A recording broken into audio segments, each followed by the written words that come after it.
Hi everybody, thanks for stopping by The Clean Cuisine. Today I'm going to show you how to make the perfect gluten-free pasta.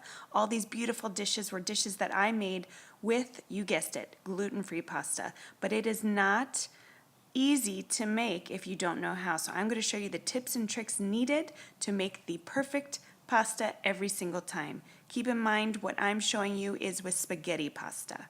Okay, so our first step is going to be to take our saucepan or our big pot, and we are going to fill it about a half to 3/4 of the way with cold water. Make sure it's cold water.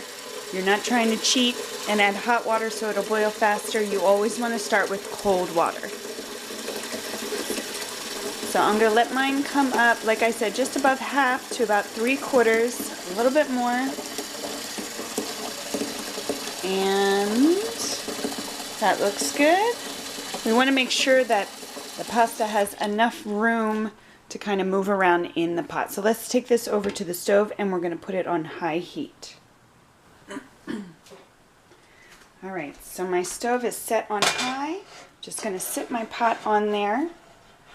I know some people like to cover it with a lid to get it to come to that boiling a little bit faster. I typically just leave mine with the lid off.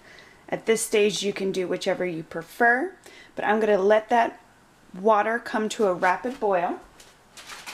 And in the meantime, you want to get your pasta ready. Now in this case, I'm using an organic brown rice pasta that I got at Trader Joe's. There's a ton of different varieties. Here's one from Barilla, and this one is made with corn and rice.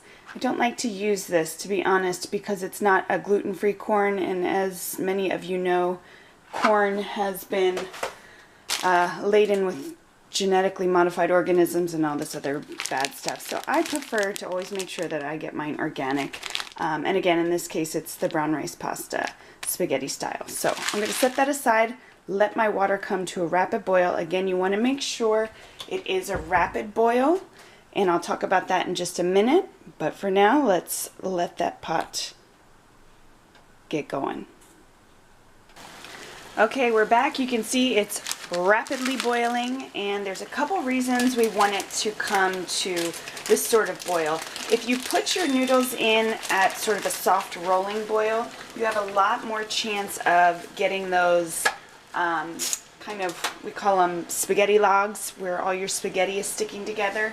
You don't want that. So you really want it to be at a high boil. You can always turn it down a little bit after you get your noodles in. You can see I just kind of stuck my noodles in all at once, and then with my tongs I'm just going to immediately move them around. That will also help to make sure that you don't get any of those stuck pieces. So you just want to kind of give them a few turns, and then I turned mine down just a notch. You still want it to be boiling, but you obviously don't want it to overflow. There's another little trick too. If you have a wooden spoon, if you lay it across your pot, it will not boil over because the bubbles will actually stop at the spoon. So that's another little trick. But again, I'm just going to turn mine around initially for the first 30 seconds to a minute just to make sure they are not sticking together. I put my wooden spoon there, and then I'm just turning mine down just a notch so it doesn't boil over. Now notice I did not add salt, I did not add oil, and the reason being is because if you put oil at this stage of the game, a lot of people do that because they don't want their noodles to stick. Now if you're using an oil-based sauce, like a pesto for example, then that's fine, but marinara sauce tends to not stick when you have oil on your pasta. So I actually do not add any oil. I just make sure my noodles are well stirred, and that way my marinara sauce really sticks to my noodles, which I love.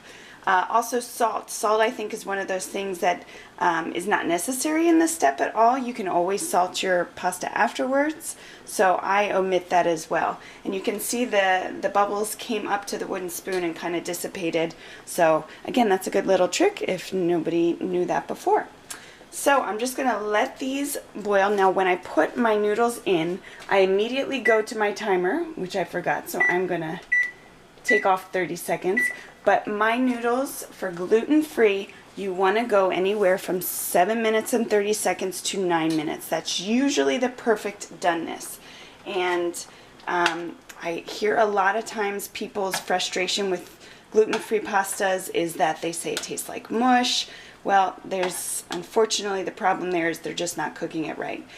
Gluten-free pastas have a very, there's just a thin line between underdone and now it's a mushy mess. So you really have to kind of watch it. You want to taste it frequently. Like I said, after that 7-minute mark, you probably want to start tasting it, but mine is always perfect at 9 minutes exactly. So I'm going to get my colander ready, because another mistake people make is they're not prepared to drain the pasta. And if you're not ready to drain it, then your pasta continues to cook in that hot boiling water. Even if you turn the knob off, it's still going to cook in that hot water. So you need to move it immediately to a colander. So I'm going to put my colander in the sink, get it ready to go for when my pasta's done, and we will come back and check it when my timer goes off. Okay, so mine's about halfway through cooking, and I just wanted to point out another few things about gluten-free pasta. If you haven't already, you do want to continue to stir every couple minutes, just again to make sure that there's no kind of logs forming with your pasta. But you notice the color of the water. Now, the first time I ever cooked gluten-free pasta, I thought for sure I was ruining it or doing something wrong. But this is actually the natural starches coming off of this particular brown rice pasta. And you notice sometimes if you're using a corn pasta, it'll be a little bit more yellow. But this is totally normal, and it actually has a thicker kind of consistency to it than your regular wheat pasta. That's totally normal, and the water again will be a little bit thicker in consistency, but have no fear. That's just your typical gluten-free pasta. So you can see, again, it's kind of at that rolling boil. It's not a huge rapid boil right now because I did turn mine down just a little bit, but it's working. Everything's looking good, and I've got about 2 to 3 minutes before we're going to take this off, and we'll taste test before that. Okay, so we're getting close to done time for me, about 30 more seconds. So I'm just going to take a piece out, let it cool, don't burn yourself, and I'm going to taste it to make sure it is the consistency that I want. Just about perfect. It just needs that extra 30 seconds. And remember again, guys, there's that real thin line between perfect and overdone. So when you're tasting it, don't take your time. Grab a piece, let it cool off really quick, taste it. If that's where you want it, make sure you turn off your burner and get to the stove to rinse it and drain it in the colander. So I've got just about 10 seconds left. I'm going to turn my heat off here, and then we're going to move over to the sink. Okay, so I'm just going to pour my pasta into my colander.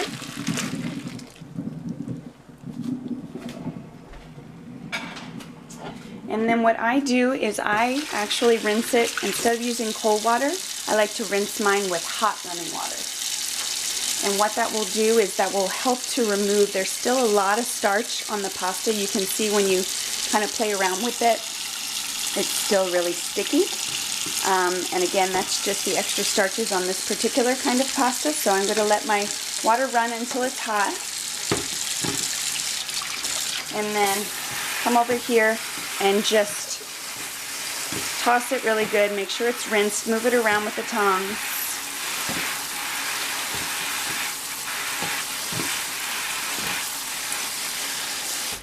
And then I'll just let it hang out in there and fully drain. Now, if you're dealing with regular pasta, you may or may not know this trick, but you actually want to reserve a little bit of the starchy liquid that the pasta cooks in, because that is what actually helps it to become unstuck. If you're ready to serve it and you notice that it's starting to clump, that does not work with gluten-free pasta.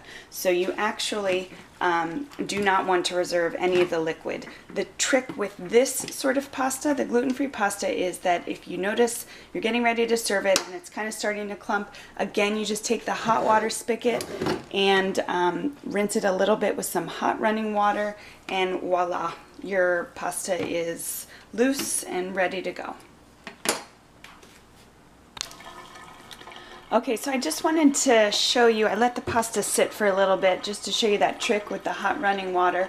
So you can see right now if you were to serve it, it's really sticking pretty good. It's cooled down a little bit, so it's all tending to stick together.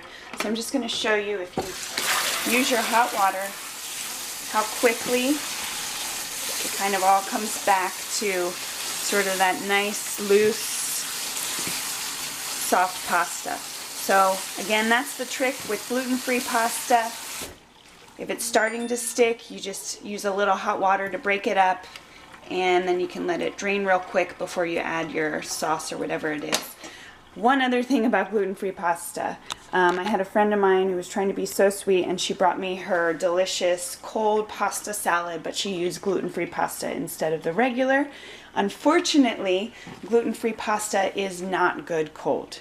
So it actually hardens to a point where it tastes super undercooked, and I'm not sure exactly why that is, whatever the proteins are that are in the starch, but yeah, gluten-free pasta has to be served warm, otherwise it'll taste undercooked and hard. So keep that in mind. If you're bringing a dish using gluten-free pasta, make sure it is served hot.